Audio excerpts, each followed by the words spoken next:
राहुल और कविता अपने दो बच्चों आर्यन और परी के साथ घर में बैठे हैं। राहुल एक लकड़हारा है, लेकिन बर्फबारी के कारण वह कई दिनों से लकड़ी नहीं ला पाया है और बच्चे ठंड से कांपते हुए एक दूसरे से चिपके बैठे हैं। राहुल चिंता में डूबा हुआ है। ठंड इतनी ज्यादा है कि हर सांस में तकलीफ हो रही है। कविता बोलती है, राहुल खाना बनाऊं? बच्चे बहुत भूखे हैं। राहुल बोलता है, मैंने सोचा था आज कोई हल निकलेगा, लेकिन ये ठंड तो जान लेने पर तुली हुई है। फिर कविता बोलती है, थोड़ा सा आटा बचा है, सिर्फ इतना कि मैं इसे रोटी बनाकर बच्चों को खिला दूं। उसके बाद हमारे पास कुछ भी नहीं रहेगा।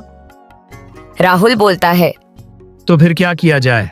मैं जंगल जाकर लकड़ियां लाने की सोच रहा हूँ, लेकिन इतनी बर्फ में बाहर जाना कितना खतरनाक हो सकता है ये भी पता है। फिर राहुल का बेटा आर्यन बोलता है, पिताजी मैं आपके साथ चल सकता हूँ, आपकी मदद करूंगा। हम जल्दी लौट आएंगे और ज्यादा लकड़ी ला पाएंगे। तब राहुल बोलता है, नहीं आर्यन, ये काम तुम्हारे बस का नहीं है। ठंड जितनी खतरनाक है, रास्ता उससे भी ज्यादा मुश्किल है। तुम घर पर ही रहो और अपनी माँ और बहन का ख्याल रखो। फिर कविता बोलती है, राहुल अगर तुम जंगल गए और कुछ हो गया तो सोचो बच्चों का क्या होगा। राहुल बोलता है, और बच्चों के भूखे चेहरे देखकर मैं हाथ पर हाथ रखकर नहीं बैठ सकता। भगवान पर भरोसा रखो, मैं वादा करता हूँ कि जल्दी ही लौटूंगा।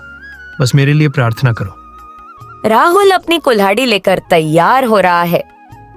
कविता उसे एक छोटी पोटली में आधी रोटी और गर्म पानी देती है। राहुल बोलता है, तुम्हारा प्यार ही मेरी ताकत है कविता।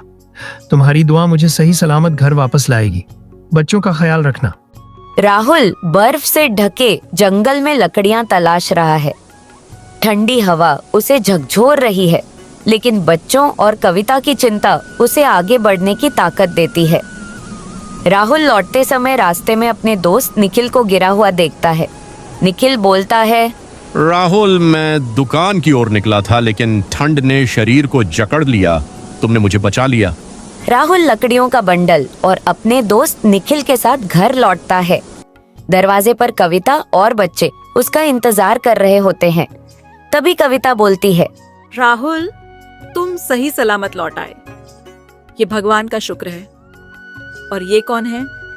तब राहुल बोलता है, और ये मेरा दोस्त है निखिल, जो ठंड के मारे रास्ते में गिरा था। राहुल निखिल को घर ले जाकर आग जलाता है और उसकी देखभाल करता है। परिवार ही सबसे बड़ी ताकत है। आज की रात सबका साथ मेरे लिए सबसे बड़ी खुशी है। फिर राहुल और कविता निखिल को अच्छे से देखभाल करता है।